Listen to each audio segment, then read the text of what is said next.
What does a defining moment look like? That tipping point between looking back and moving forward, between celebrating the past and boldly defining the future.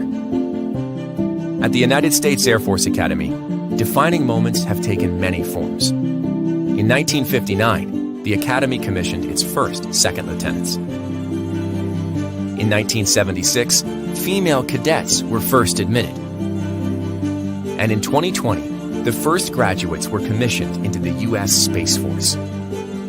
The Academy now arrives at another defining moment, and its mission has never been more important.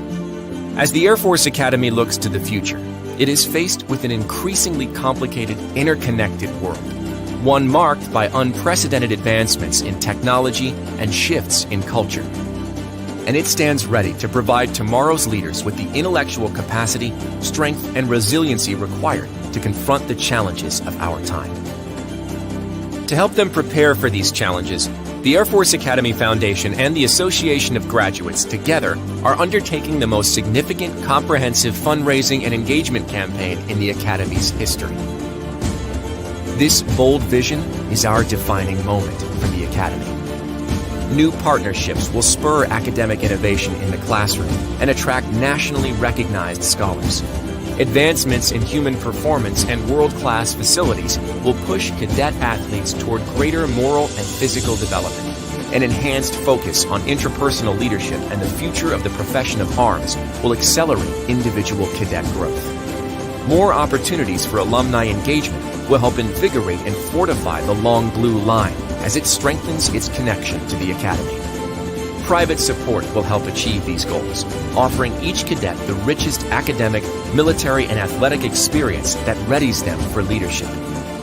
With your help, we are defining the future for the next generations of the long blue line, the future airmen and guardians, pilots, astronauts, and doctors, CEOs and entrepreneurs, lawyers and teachers, inventors and investors, ministers, public servants, and coaches.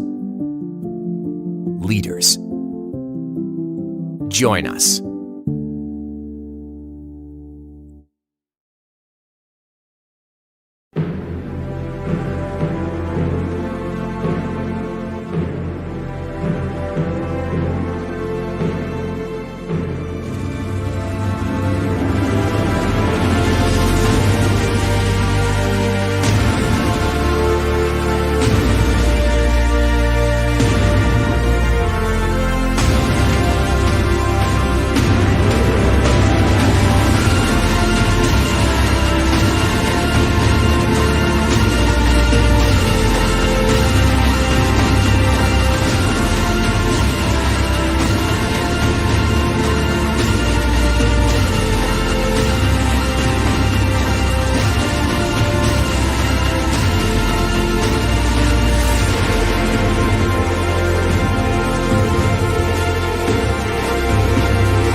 Well, good afternoon, everyone, and welcome to the Association of Graduates and Air Force Academy Foundation special presentation.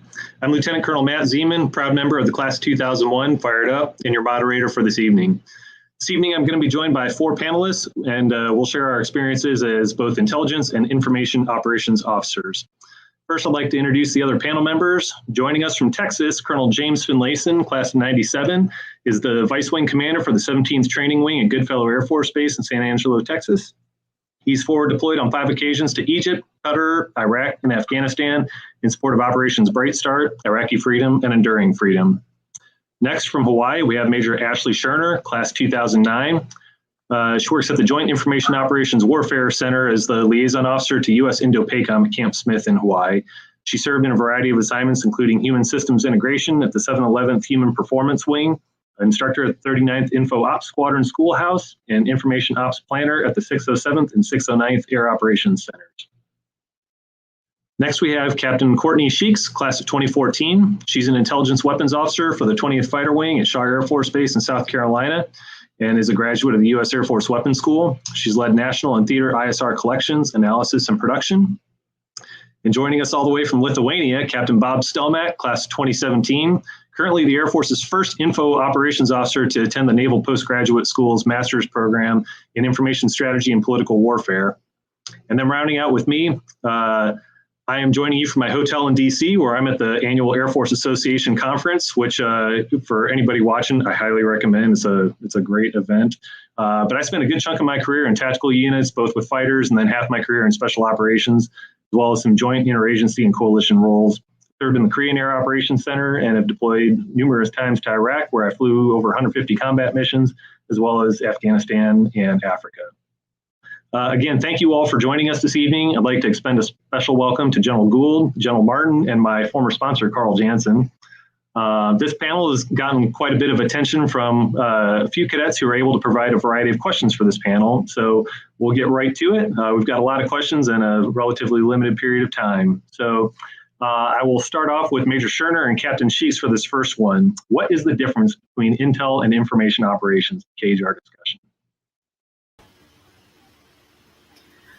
discussion. So I'll let Courtney explain what intel is in more depth, but I would say intel and a lot of other things kind of inform and help us do information operations. So information operations is MISO, which you might know as PSYOP, operations security, military deception, and integrating all of those things throughout the plans that the force as a whole is doing. So without intel, we couldn't do those things. Turn it over to you.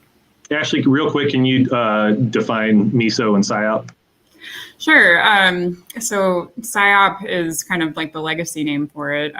It's called Military Information Support Operations, but that's when you think of trying to influence other target audiences. So it could be a population that you're trying to do humanitarian assistance with, or it could be an enemy military force. But a lot of people think of leaflets or, broadcasting audio files, music, things like that.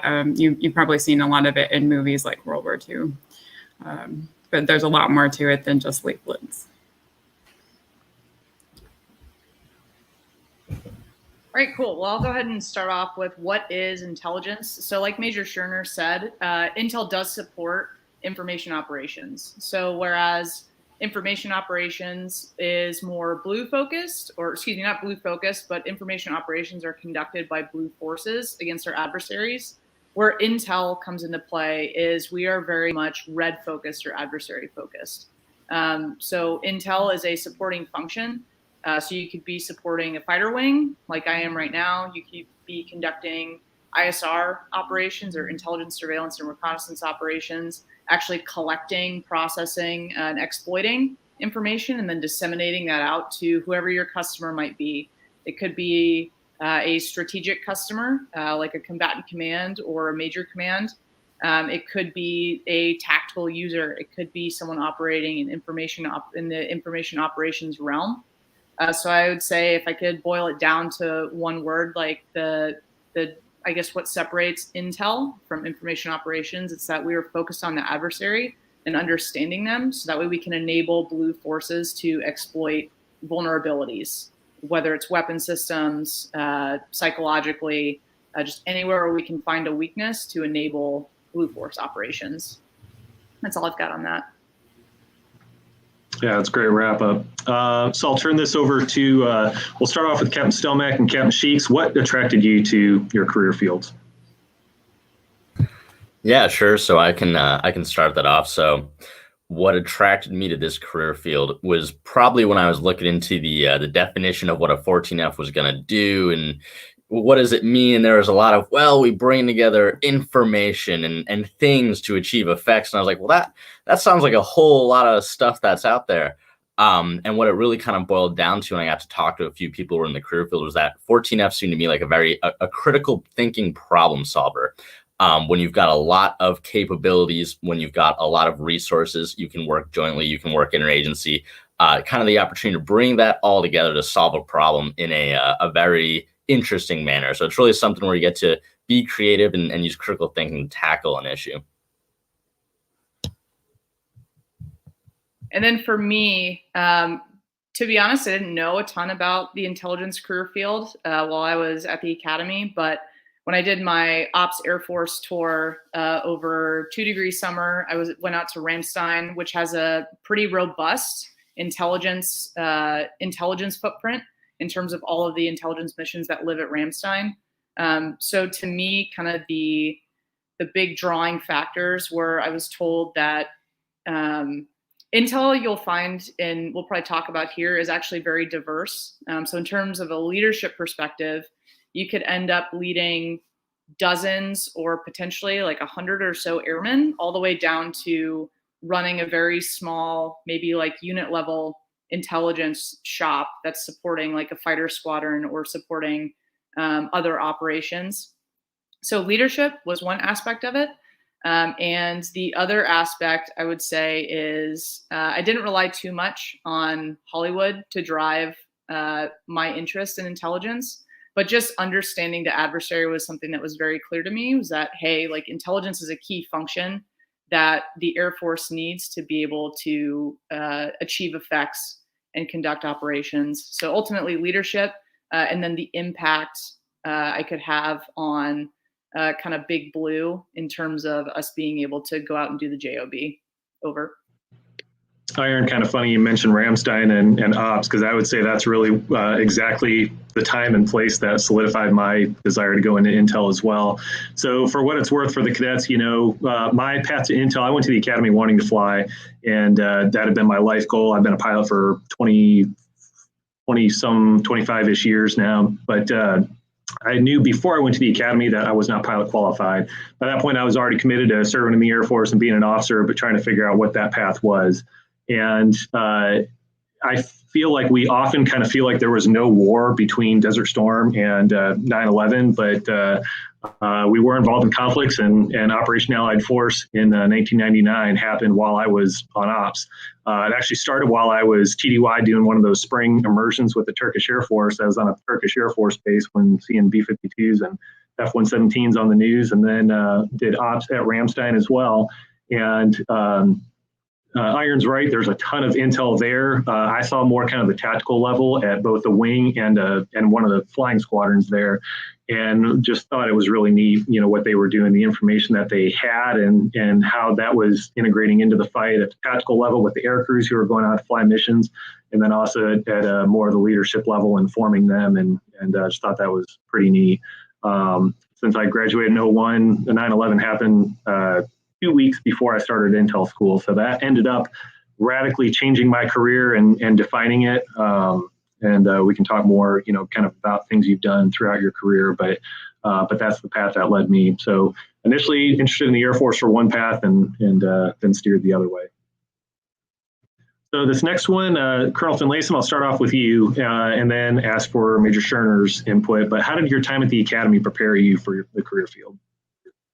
Awesome. Well, hey, I want to say hello to everyone. This is the best part of my job here as the old Colonel, Vice Wing Commander, to be able to shape and inform the next generation of folks who are going to come do this great work, whether it's information operations or the Intel career field. So for me, my story, how I got to Intel, just really quickly, I knew I couldn't fly either, and my eyesight was pretty horrible. So I was I was a history major, a German minor, but a couple of my history teachers who are really took the time out to mentor me were both Intel officers, and they had told stories about being in Bosnia, Southern Watch, and how much they took opportunities there, and how much they learned. So I think being a history major, German minor, just that history of the world has really helped me in my job, but also the writing I did as a history major, the briefing definitely helped me out in Intel. But then probably the number one thing that's helped me to this day that I took from the academy is my ability to do time management. So that really helped me succeed not only in Intel school, but and beyond. And then the last piece was I take it back to the leadership lessons learned at the academy. I had the opportunity to be the first basic cadet training commander. And to me, having briefed 4 stars, leaders of nations, I still take it back to briefing 1,258 basic cadets as a firstie at basic training.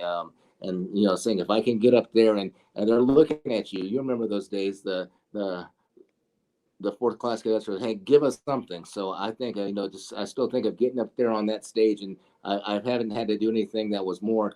I wouldn't say it was made me nervous, but just the fact that, hey, no kidding, I've got to give these folks something that's going to help them make them through. So just that time management, the leadership, and then you also at the academy learned a lot about collaboration and teamwork. And to me, I happen to be in a great position now where throughout the Intel career field, the vice wing commanders and wing commanders and group commanders are all folks I've developed relationships with either from school or just my operational time. So no kidding, it is folks that I grew up with in the Air Force who are running the enterprise. So I would definitely tell you to make a good reputation and definitely allow those relationships to flourish.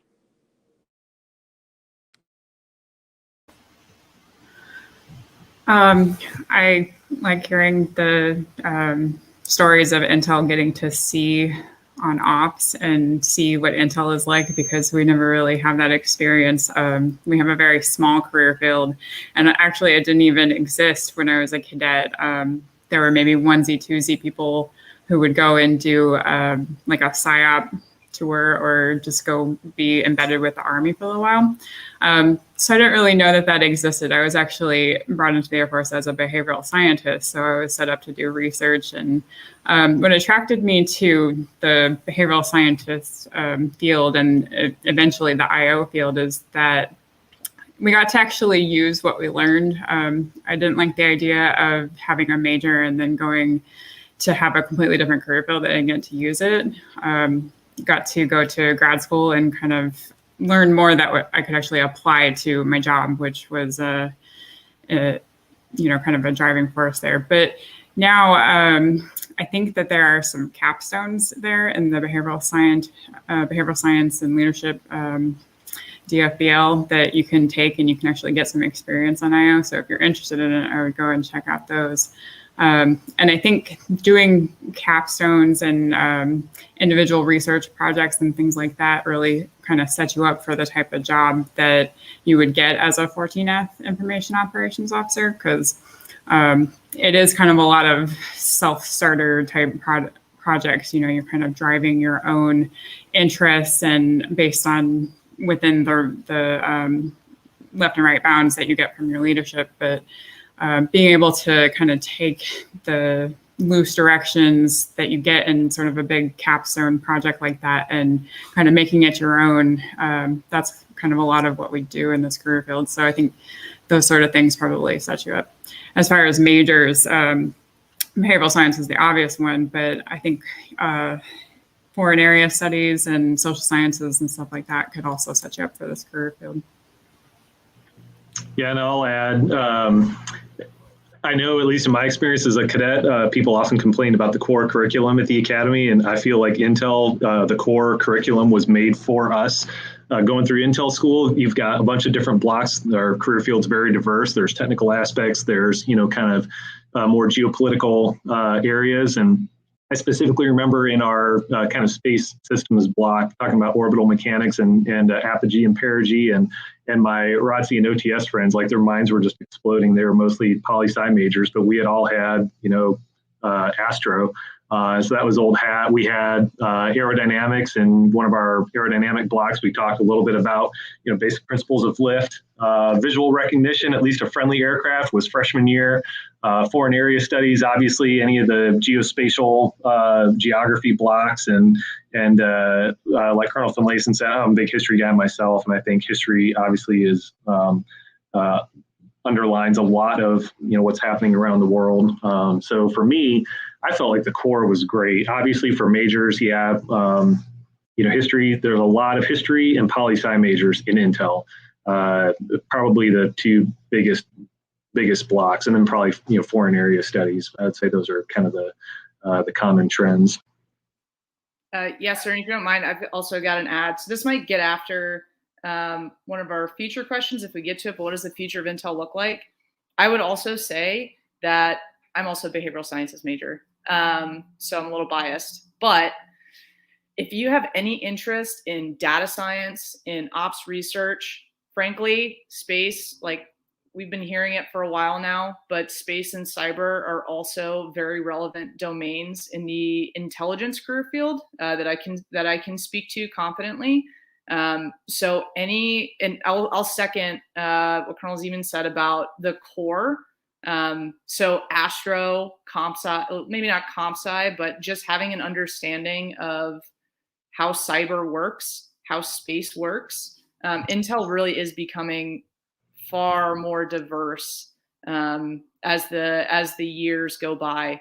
So if you've got any, and I'm just going to hit home, if you got any interest in data science or OR, I would say that Intel, that's going to be an emerging, it already is a huge factor in just the data management aspect for intelligence. So those are my ads there.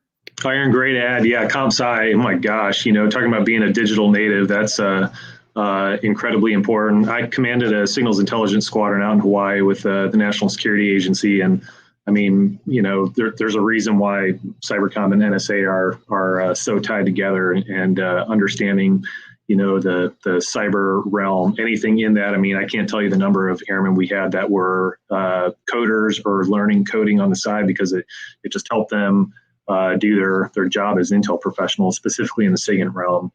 And then, Double E was another one that, especially Iron, at your level there, understanding threat systems and radars, Double E helped me more than I expected, even though I wasn't super fond of that class.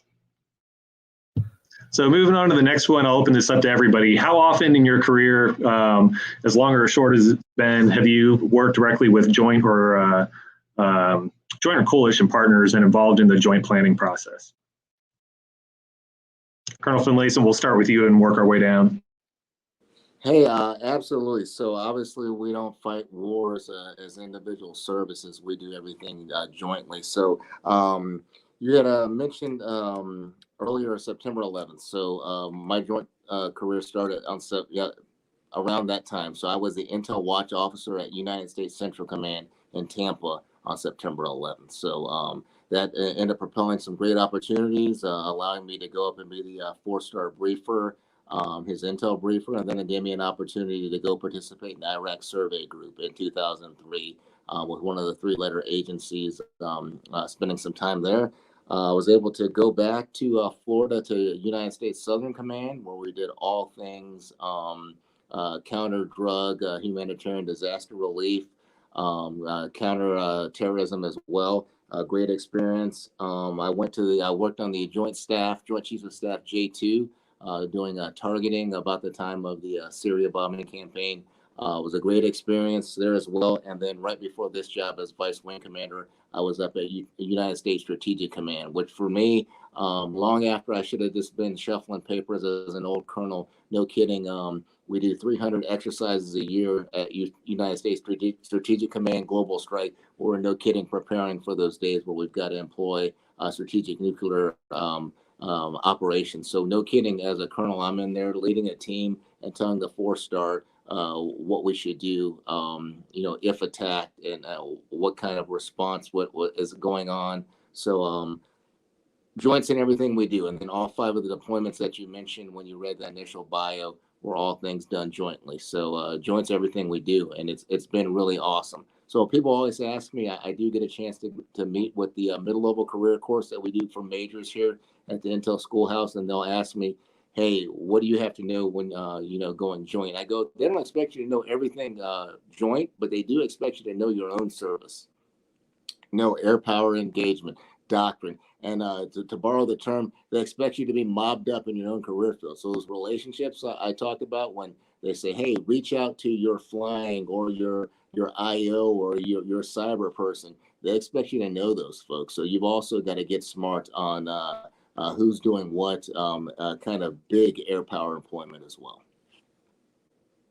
Yeah, I'll say from my experience, my joint experience started as a lieutenant at a fighter squadron working with F-15Es at Seymour. I was there when we went into Iraq in 2003 for the initial push, and it was mostly air-centric focus with us, but we ended up doing a lot of close air support and obviously integration with the Army, especially during the invasion. And then went back my first, my next deployment back with Strike Eagles was exclusively focused on counterterrorism and close air support. So working with our ground counterparts and understanding how they operated, their scheme of maneuver, and understanding their language, and again, being an expert in your own field and what air power can provide for them. After that, I went into a very joint world for the next 8 years or so as part of Joint Special Operations Command. So inherently, it's a joint command with very heavy on the Army and Navy specifically. And then did my squadron command time at as I mentioned, the National Security Agency. It was an Air Force squadron, and I had elements that worked direct Air Force missions down on Hickam Air Force Base, but the preponderance of my airmen worked up at NSA, and they were, within the agency up there. It's a complete rainbow of all services and civilians. I had airmen who were working on naval issues, which is a little bit weird, but they were thoroughly enmeshed across the board and working with my joint commanders there. And then every deployment I've had has all been working with joint counterparts, even if I've been with an Air Force organization. Ashley, you're definitely in a position. You want to take it from there? Sure. So this is the first job that is technically joint for me. So I work for the Joint Information Operations Warfare Center, which is in San Antonio, and moving up to DC right now. But I'm a liaison out here to INDOPACOM. So it's first formally joint, but as soon as I got into this IO world, everything started being joint. I went to some Army training for about 4 months. And then when you're at the Air Operations Centers, there's liaisons from all the different services. Here at a Navy headquarters here at INDOPACOM, definitely working with the Navy and the Army and the Marine Corps constantly. I'd also say we do a lot of cross-combatant command coordination. So we reach out to our friends at EUCOM and CENTCOM and kind of get best practices and see how they're doing stuff so that we can replicate it out here. And then allies and partners. When I was in Korea, we were doing exercises twice a year with our Korean counterparts. So it's constant collaboration there, education and training, and then outreach, and we're constantly having bilateral meetings here to kind of strengthen those relationships. And IO is a huge part of that. And we can kind of inform the command and the AOR as a whole, which is really cool. So constantly joint, constantly allies and partners. Yeah, I guess I can add to what you're saying, Major Scherner, just because I think since I've joined, I've really only worked in a joint environment. I started out doing IO reachback, which obviously involved touching every single combatant command and anyone who needed IO support across those commands. And then from there, I moved to being a joint IO planner within Joint Forces Headquarters Cyber Air Force, which, just anything Cybercom NSA is going to have that rainbow of all the services. I've had a lot of opportunities to TDY to work with Army on the ground or Marines on the ground. And obviously, I'm currently calling from Lithuania. I'm actually at the NATO Energy Center of Excellence working on a STRATCOM exercise here. So just given how joint IO tends to be and how few of us there are, I'd say if you become a 14F, you can definitely expect to be joint most of the time and probably TY in quite a bit as well. Yeah, and then lastly, so not to rehack too much of what some of the other 14N said, but I would say within the intelligence career field, there's a lot of opportunities where it will be very Air Force centric, and your customers will be Air Force warfighters. You'll be working with Air Force assets, but there's also the opportunity to work within the greater intelligence community. So we've already talked about NSA. There's some other opportunities that might be a little few and far between, but definitely a potential. And one thing that wasn't really spoken to was our federal civilian brothers and sisters as well. So being able to work with that level of knowledge and continuity that lives within some of those IC intelligence community agencies, as well as our own civilians that we have within the Department of the Air Force. And then if you ever deploy, I deployed out to Qatar at the Combined Air Operations Center. So working with our Five Eye partners, got the opportunity to do that. And so like others have said, the ultimate end is joint and combined operations in most cases. So really a lot of ample opportunities to actually get to have experience working with our sister services, federal civilians, as well as our partner nations. Yeah, 2 re-attacks on there. First off, for the cadets watching, if you hear us talk about 14F and 14N, that's our AFSC, our Air Force Specialty Code. Every job, every career field in the Air Force will have a code. And for officers, it's 2 numbers and a letter. So all pilots are an 11 something. 11F is a fighter pilot, 11B is a bomber pilot. Within our career fields, they're both 14s. A 14N is an intel officer, and a 14F is an info operations officer. And then Iron, thanks for kind of highlighting not only the interagency roles that the positions that we have specifically within NSA, largely as a combat support agency. And then also DIA as well as inherently joint. And then all of the combatant command staffs, J2s, are inherently joint staffs. So if you look at the breakout of where intel officer positions are, we have a lot of airmen in Air Combat Command that are doing, working on either collection or analysis, dissemination, or direct unit support, like where Iron's at right now. And then, but we also we are one of the career fields that has inherently more joint positions than a lot of the others because the nature of both collection capabilities and the customers are inherently joint organizations and joint requirements. So a lot of joint opportunity, at least within the 14N career field. For the next one, we'll say, what is the coolest place you've been stationed or deployed to? That's open to anybody. Colonel Finlayson, you want to start? I do. Misawa, Japan. So when most people think Japan, they're probably thinking Yokota, which is not too far from Tokyo, or out in Kadena in Okinawa. So Misawa is a small base working directly with the Japanese, but it was a great opportunity. It was my what we call our leadership opportunity as a major. You could be a director of operations, a senior intel officer, but getting the support.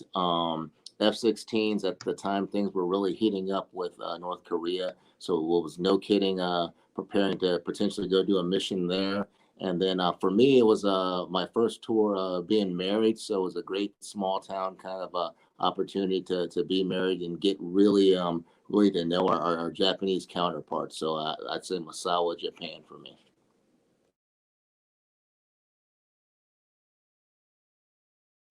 For me, I'd say coolest place to be stationed. I spent most of my career in the Southeast U.S. I did 2 assignments in North Carolina, 2 assignments in Florida, 2 assignments now in Alabama. But Hawaii, having come from Hawaii, it's beautiful over there. It has its own challenges, though. It's not always paradise, but it's definitely beautiful over there. And coolest deployment, I would say Africa. I spent 3.5 months in East Africa. And The mission over there was great, but we were living in and among the community, and got to go on safari and do some things like that. Ashley? Yeah, being in Hawaii now, I can definitely see why that might be your favorite. It is beautiful here. But my coolest place to be stationed, I think, was actually Korea. I was there for over 3 years, which is pretty unusual. And I had my family there, which is also kind of unusual. A lot of people go there for 1 year rotation and then leave. But we were able to see so much of the South Korea, and then also other countries in Asia that we never really thought that we would get out to. And then the mission there was interesting too, being able to go up to the DMZ, the demilitarized zone, and just kind of, it's a very unique place to be. So we were thankful to get to experience that. I'll echo that. I both my wife and I did not expect to enjoy Korea as much as we did. We really enjoyed it over there. Yeah. But as 14F career field is growing, we have a lot of interesting assignments. There's people over in Germany and in the UK. There's some in Japan. I think there's even somebody in Belgium right now. And there's constant opportunities to go TDY to Germany, Korea, Hawaii for exercises. So lots of opportunity for neat experiences. Ashley, would you agree that for you all in particular, any, kind of C2 node, so where there's an air operations center or a combatant command is probably going to have an IO presence? Yes, we kind of started out growing at the air operations centers, and now we're kind of getting out there to the combat commands and the air staffs. So being so small, most places that you go, you'll see one, maybe two of us, if you're lucky, except for the reach back, 67th OSS and NASIC. They tend to have kind of clusters of lieutenants. But most of the other places, we have one or two. And the goal is to eventually have 14Fs at all the wings, special operations wings and groups, air staffs and combatant commands. And there's definitely a demand for it. We don't have quite the base to be able to fill all the demand, but we're growing. Yeah, and then for me, I would just say, so Intel in general, pretty much by exception, very few places will not have an Intel presence. So the ability to go across the world or potentially to an area of the United States that you just want to hang out in and maybe be close to family, Intel has a lot of opportunities, a lot of locations to go to. For me, I already mentioned Ramstein over in Germany, but my first 3.5 years straight out of tech school with relatively less responsibility, that was a blast. Prime area to either hop on a plane and go somewhere, Ryanair, the Greyhound bus of the year, or to drive to Benelux, to France, down into the Alps. It was amazing. And honestly, Fort Meade was also great. Even though it was CONUS, there's so much going on in the DC area. From a professional perspective, you've got a lot of intelligence community agencies there. You can set up a day trip and go down and visit depending on your job roles and responsibilities. And then I did a week-long TDY to Joint Base Elmendorf-Richardson up in Anchorage, Alaska. And so that place was really cool. And to second everybody else that has been talking about the locations they've been to, I haven't been, but I've definitely heard really good reviews on a lot of the places you guys are talking about. Over. Yeah, I guess I'll, my answer, I was going to say Hawaii, I'll be honest. But as far as very cool places to go, I think, I've been in the Air Force for a lot less time than most of the other panelists, but just given the nature of this job and how many of us there are a lot of opportunities at TDY, and someone's got to do it, right? So I've probably hit just about every country in Central and Eastern Europe at this point, and I'm not going to call out a favorite, but I will say if you get a chance to go to some of those places, you can see cities, go to a lot of the old towns, and learn a lot about the history out here. So there's a ton of just opportunities like that. And I will add also, just when, for the cadets looking at your career, coolest place to go is not always, the favorite or best. To be honest, we're we're happier. My family is happier living in Alabama than we were in Hawaii. Hawaii is beautiful, and we're grateful for the opportunity we had over there. But and just like, Fort Bragg, most people who are familiar with Fayetteville know of Vietnam, but the job I was doing there I wouldn't trade that for anything. Which I guess take us to the next question. What has been the most fulfilling part of your career? And let's go from the bottom up this time. So, Bob, back to you. Awesome. Yeah. So it was really just a coincidence, if anything, that in the first and sort of second assignment I got in the Air Force, I got to work on some of the nation's most pressing, preeminent issues where we were making an impact in the world. Can't talk a lot about it, but just sort of when you're working in IO, you're going to have the opportunity. When we're talking joint, we're talking interagency, we're talking whole of government responses and options. You're going to have that opportunity, and being able to do that. I was just a lieutenant at the time, sitting at a table with a lot of really important people and big decision makers. And that's just something, once you do it, you get that feeling of accomplishment, and it's not necessarily hands-on, right? When we're talking IO, and I'm sure this goes for a lot of Intel stuff, a lot of it is working at a desk, a lot of it is planning. It's using your knowledge of the resources that you've got, what commanders need, the legalities and authorities that go into the actions you're taking. But you can take that stuff, put together a really good plan, and when it does get executed, you can feel very fulfilled with that, I'd say. And then for me, I'm gonna give maybe a cliche answer, but I'm gonna say the leadership aspect. From leading a flight of like 40-ish airmen, really being able to get to know all of your junior airmen, your NCOs, and kind of seeing what brings out the spark in them. You'll run into airmen or big A airmen that just want to kind of like punch the clock, just do their 8 to 5 and go home, which is fine. Like, you need some of those people who are just there to do the JOB. But really seeing people get excited about what they do. And then as a leader, putting the culture in place, putting the processes in place to essentially let them shine. One good book that I would recommend is Turn the Ship Around by David Marquet. And he talks about the I intend to mentality. And so it'll take some development, and you'll figure out from a leadership perspective, like what your style is, but really giving the ability to make decisions at the level that is most appropriate really gives you the opportunity to see your airmen shine and take ownership of things. So that to me has been by far the most rewarding part about being an intel officer. I kind of have to echo Bob to say when you start with just an idea and then you're able to plan it, get it executed, see that there was some kind of result there. I think that's the most fulfilling. And then most of the time that happens with a small group of people.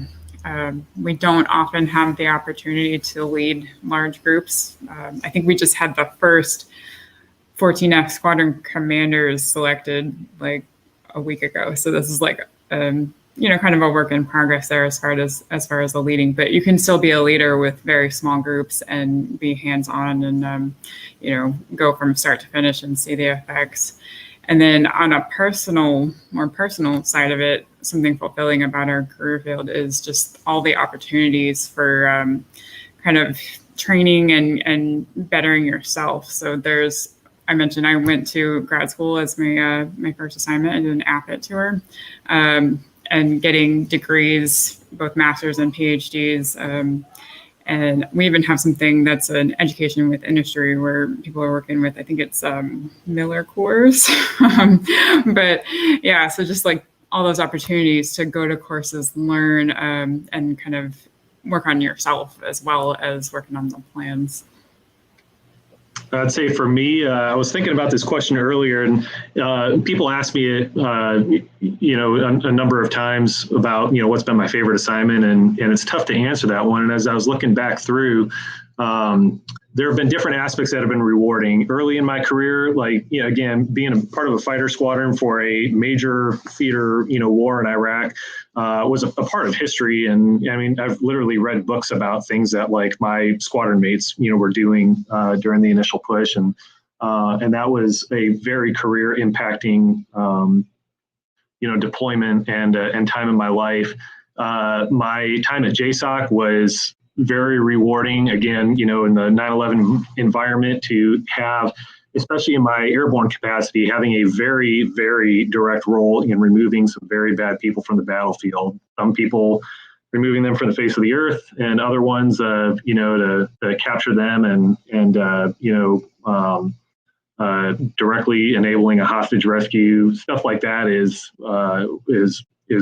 wonderful. But from the leadership aspect, at Squadron Command, I had over 200 airmen in my squadron, and again, doing a variety of things. But I think it's really summed up by this one example. I had a senior airman who was working on something that, in the Pacific region, that was a key focus area for a number of months.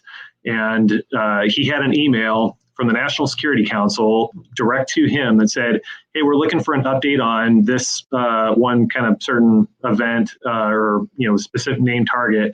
If we get an update in the next 15 minutes, we're taking it to the president.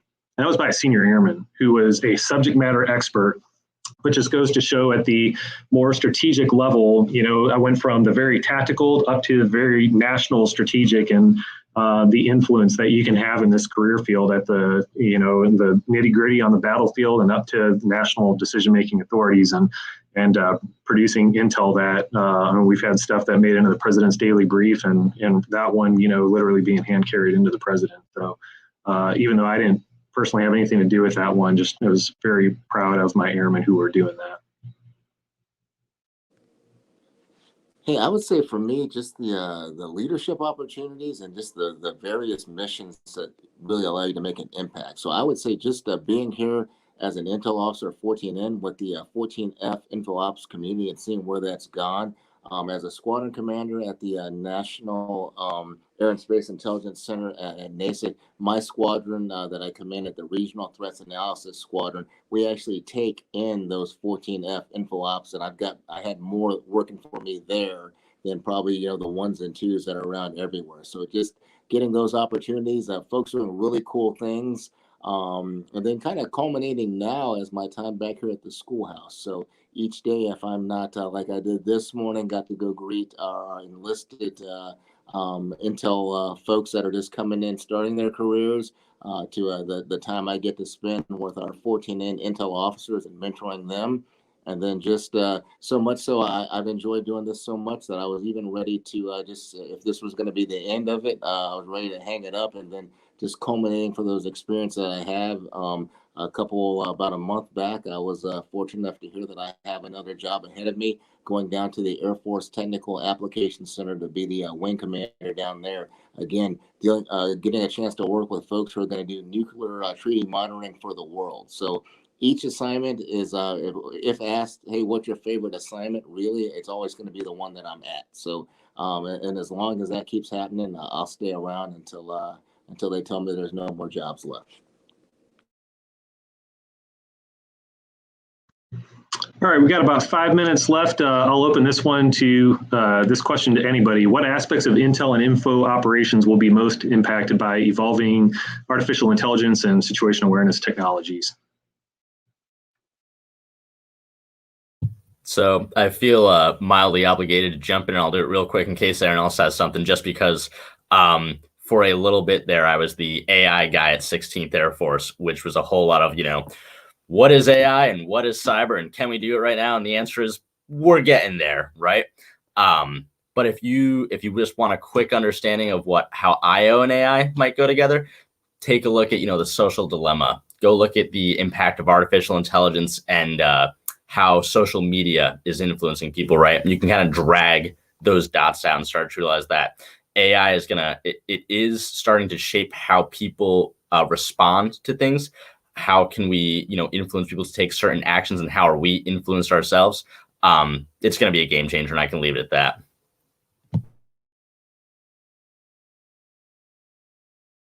Yeah, I could say probably and it's a current problem now, but trying to harness human machine teaming, machine learning, AI, all the buzzwords you can think of, just the sheer amount of data. So even in the unclassified sphere, like the amount of data is incredibly overwhelming. And so in the classified sphere, and frankly for publicly available information, the amount of data that is available to the relatively limited number of analysts that we have in the intelligence career field is mind-boggling. Like NGA said, this is not a direct quote, but with all the commercial imagery that is being taken, NGA would have to hire like an additional like 16,000 analysts to just even get ahead on trying to exploit all of the imagery that is being collected just by commercial sensors. So trying to understand how to use algorithms and data science to do most of the work in terms of organizing the data and presenting it to an analyst, instead of the analyst having to go to all the different agencies for that information, is going to be critical, because we're not going to be able to keep up with all of the information that's available to get it out to decision makers. Yeah, Aaron, I think you hit the nail on the head about the amount of data, and I don't have the numbers off the top of my head, but when you talk about the like petabytes, I mean that's a word I didn't even know existed. You know, to quantify how much data we have collected, especially in imagery with full motion video, and but also in the signals intelligence field as well. There is so much out there, and we don't have enough people. I mean, if we employed every person in the country, I don't think we would have enough to really be able to analyze and exploit. So AI is definitely important to kind of focus things down. So then, you know, we can, like a good example is with full motion video, have AI who can kind of identify to an analyst saying, hey, I think you should look here, as opposed to the hours I spent sometimes at night just locked on with my own eyes to one house to make sure that a car didn't leave a carport, which is incredibly fatiguing for, you know, whoever's watching that video, and also that prevented me from being able to look at something else that could be of interest. And I will tell you again, being here at AFA, so all the senior leaders speak. We've had the Secretary of the Air Force, the Chief of Staff, Chief of Space Operations, and multiple combatant commanders speak over the past 2 days. And every single one of them has talked about artificial intelligence, machine learning, and the way of the future. So it's not just within our career fields, that's applying across the board in leveraging you know, emerging technologies out there, which kind of goes back to, I think, the importance of the digital natives, like we talked about, and kind of understanding that that realm, as opposed to kind of being more of a dinosaur like me who's trying to play the pickup game there. So real quick question, we're just about out of time, so I will close with asking, what is the most challenging part of your career? Colonel Finlayson, we'll start with you.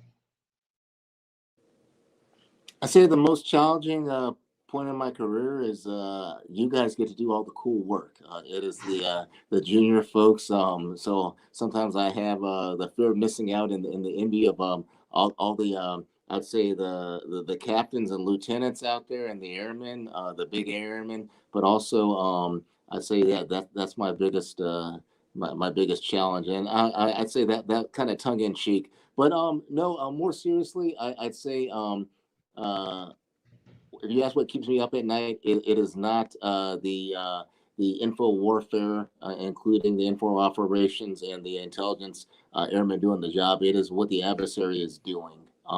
So for all this time in our nation, when we're focused inward, looking at a pandemic, civil unrest, what have you, our adversary is still out there. So I would say that the folks that the work that the folks in this panel do, and then the folks going through my schoolhouse here are doing, that does allow me to sleep a little better, because the threat is still out there. So as Bob was getting after there, the adversary is, you know, you can say that we're in several realms, cyber realm, info realm, already at war. So just ensuring that we're doing all we can to get after that. That's kind of what keeps me up at night.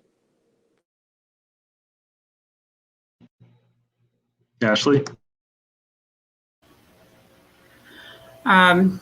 Probably the most difficult part of my job would be the education aspect for not just leadership, but the other action officers that I work with. Information operations is not well understood. I think there's some misunderstanding and different perceptions even within our own field and the joint field. People in the Army use different definitions maybe than we do in the Air Force. So the challenge there is getting everybody on the same page of what it is and making sure that leadership understand it, because ultimately we want them to treat information just like they would any other target per se. We don't want them to scrutinize it and hold our information at such a high level that we are reactionary rather than keeping up with the tempo of the war. Also frustrating, kind of a side note, but I know this is probably for Intel as well. When I go home, and Bob kind of alluded to this, but when I go home, I can't talk about what I do at work. And that can be frustrating to kind of, if there's something weighing on you and you're having a hard time letting it go, you can't really talk through it at home.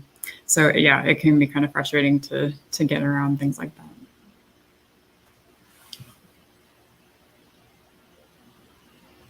And then for me, I'd probably say that once you get into a job and you start understanding like all the areas you can improve, whether it's processes or developing airmen or looking at improving your mission or exploring into new mission, there are so many things to do and not enough time, which if you are poor at time management, you probably found that out already.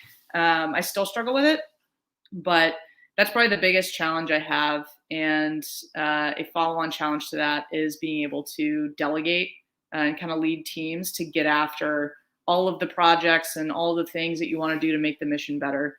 So it's a constant struggle for me, is time management and making sure I'm sharing the burden, letting other people grow, and delegating.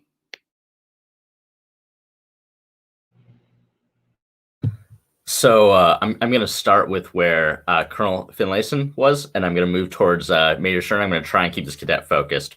When we talk about, in my opinion, the most difficult part of my job is that, so when 14F came around, a real big driving factor was these things that you'll hear about, like competition beneath the threshold of armed conflict and great power competition. And, how do we deal with our adversaries when we're not necessarily in a state of war or conflict or something like that? What that boils down to is that 14F is still growing in the Air Force. We're still kind of finding our way. We're figuring out what our training has got to be. We're figuring out how do we get employed the best way. And what that ends up turning into is that you've kind of got to be a jack of all trades, and you've got to be it from like day one. For the cadets, for anyone who's recently commissioned, you can find a lot of second lieutenants and first lieutenants who've been dropped into a major's or a lieutenant colonel's billet, especially at the AOCs. And you will be asked to go up to the generals and explain what, your plan is to bring together their intelligence, their electronic warfare, their space, their cyber, their various other capabilities. How are you doing it interagency? How are you doing it joint? And that's a large learning curve. And it gets a little bit more difficult when the Air Force doesn't actually know what it wants the right answer to be. But all that is to say, on an optimistic mode, if you are a self-starter, if you are someone who is motivated and passionate, and you do want to be a part of dealing with the future of conflict in the world, then this is a good job to take a look at. This is some place where you can start to make a difference. So. And I'll just pile on a couple pile-ons of my own perspective. Yeah, in any of the 14 career fields, whether you're an N or an F, the inability to talk to your family about it can sometimes be a challenge. I personally found that usually I can talk enough about, kind of what the issue, because it's usually the problem is not what the adversary is doing on the classified side. Typically it's about like the personnel aspect of it. Somebody you're working with or something like that. So there's often a way around it. You also have, you still have friends and coworkers and other support at work, that you can talk to if there are issues. The challenge at the tactical level of intel is often knowing that lives may depend on the calls you make, either friendly lives, preparing your fighter crews to know where the threat is and how to react to that threat. In my airborne job and making the right call, especially in a kinetic fight. If I see somebody on the ground and I, may have to make the decision whether they're friendly or hostile, that directly has lethal effects, and making sure that you don't get innocent people killed can be difficult. A professional challenge is coming back around to stovepiping of information. After 9/11, we really kind of opened things up to share information, which was great. And unfortunately, there have been a lot of leaks of late in the past few years that have really kind of started to taper information off again. So professionally, trying to get the right information to the right people can sometimes be challenging.